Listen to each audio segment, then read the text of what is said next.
Everyone, welcome back to my channel. I am Rachana और आज मैं आपके लिए नेशनल इनकम का नेक्स्ट पार्ट लेकर आई हूँ।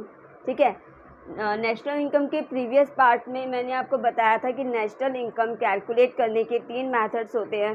First is value added method, second is income method and third one is expenditure method.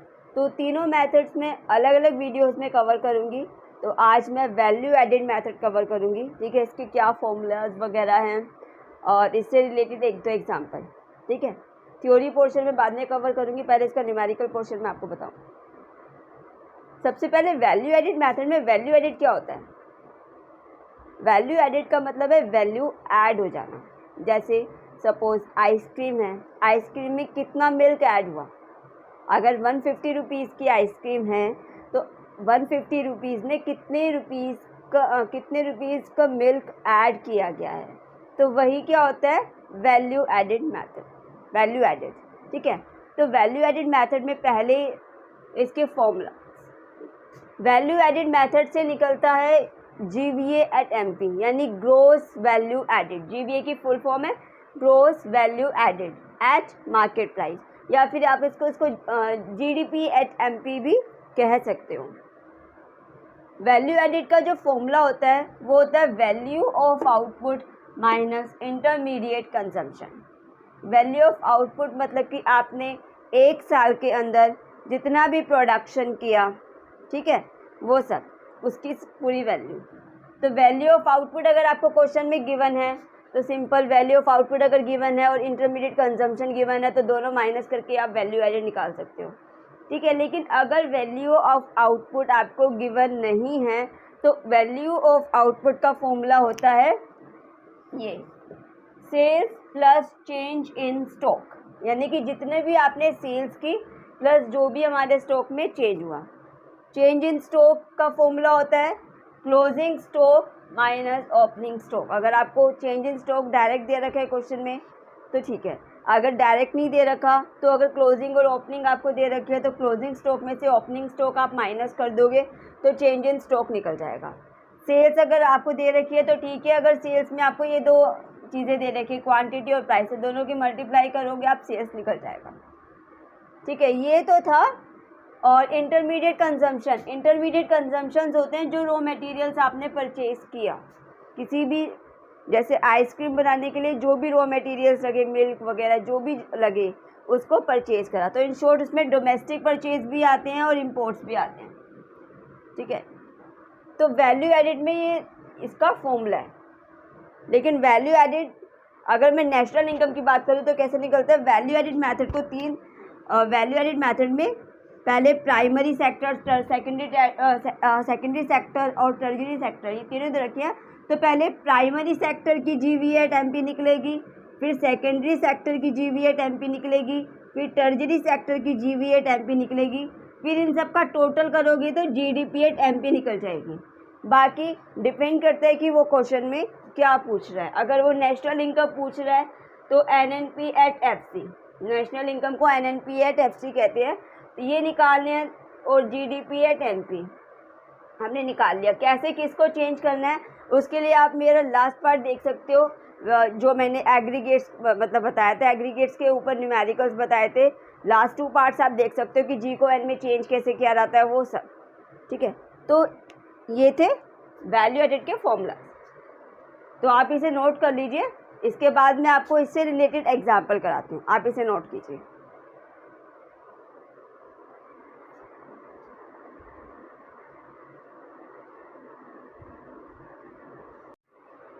तो नेक्स्ट अब इसके क्वेश्चन पे आते हैं, एग्जाम्पल पर आते हैं। ये एग्जाम्पल वैल्यू एडेड का है। ठीक है, इसमें आपको वैल्यू एडेड निकालनी है और ग्रोस वैल्यू एडेड यानी GDP एट FC, ये दो चीज़ें हमें निकालनी है।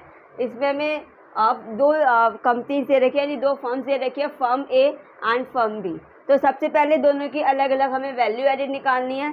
फर्म A की जो है वो अलग निकलेगी, फर्म B की जो है वो अलग निकलेगी। तो अगर सबसे पहले इन दोनों की अलग अलग निकालेंगे, फर्म A की निकालेंगे पहले। ठीक है, सबसे पहले वैल्यू एडेड का फॉर्मूला, फॉर्मूलेज मैं पूरे नहीं लिखवाऊंगी, तो मैंने अभी आपको बताया था क्या क्या फॉर्मूले होते हैं। तो वैल्यू एडिड का फॉर्मूला था value of output minus intermediate consumption, value of output minus intermediate consumption.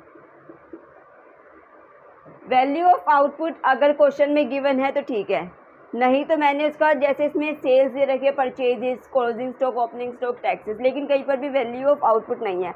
तो वैल्यू ऑफ आउटपुट अगर ना दे रखा हो तो उसका फॉर्मूला मैंने आपको बताया था, वैल्यू ऑफ आउटपुट का sales plus change in stock.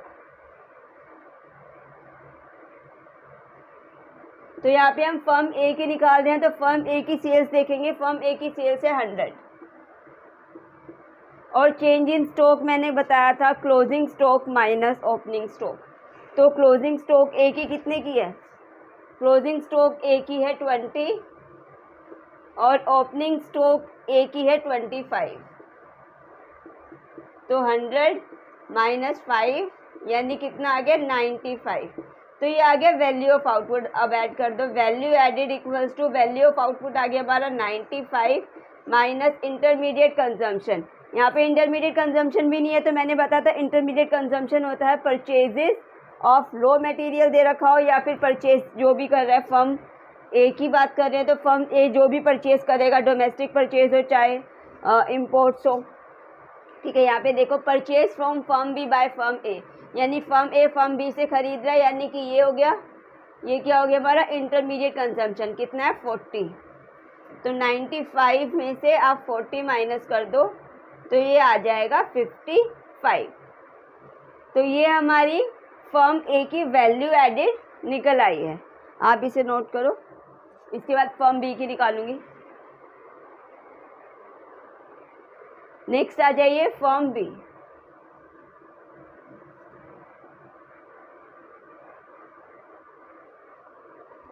अब हम निकालेंगे सेम एज इट इज, इसका आया हमारा 55, याद रखना, ठीक है। फर्म ए की हमारी 55 आई। अब सेम फर्म बी की निकलेगी, same formula value added equals to value of output minus intermediate consumption. Value of output इधर भी नहीं है, तो वैल्यू ऑफ आउटपुट मैंने बताया था sales plus change in stock, यानी सेल्स फर्म बी की कितनी है 200, change in stock closing stock minus opening stock, closing stock 35 है बी का और ओपनिंग स्टॉक है 45, यानी 35 माइनस 45 यानी 200 माइनस 10 यानी 190। अब वैल्यू एडिड निकाल दो, वैल्यू ऑफ आउटपुट आ गया हमारा 190 माइनस इंटरमीडिएट कंजम्पशन, सेम जो भी बी की परचेजेज होगी, जैसे फर्म बी ने फर्म ए से इतना खरीदा, यानी कितनी खरीदी 60 क्या हो गया हमारा इंटरमीडिएट कंजम्पशन, तो ये आ गया 130, ठीक है। बी का आ गया 130, ए का था 55। अब दोनों के वैल्यू एडिड निकल गए, यानी हमारा फर्स्ट पार्ट हो गया। अब सेकंड पार्ट पे आ जाओ, इसके ग्रोस वैल्यू एडिड और जीडीपी एट एफसी निकालनी है अब हमें। वैल्यू एडिड मेथड से मैंने आपको बताया था जीडीपी एट एमपी निकलता है, तो पहले जीडीपी एट एमपी निकालोगे आप, पहले निकलेगा जीडीपी एट एमपी। तो इसमें कैसे निकलेगा, वैल्यू एडिड ऑफ फर्म ए, और अगर सेक्टर्स वाइज दे रखा हो तो value added of primary sector, value added of secondary sector, इस तरीके से लिखा होता है। अगर फर्म कभी कभी फर्म की जगह सेक्टर्स दिए होते हैं, value added of firm B, इस तरीके से लिखना है, ठीक है।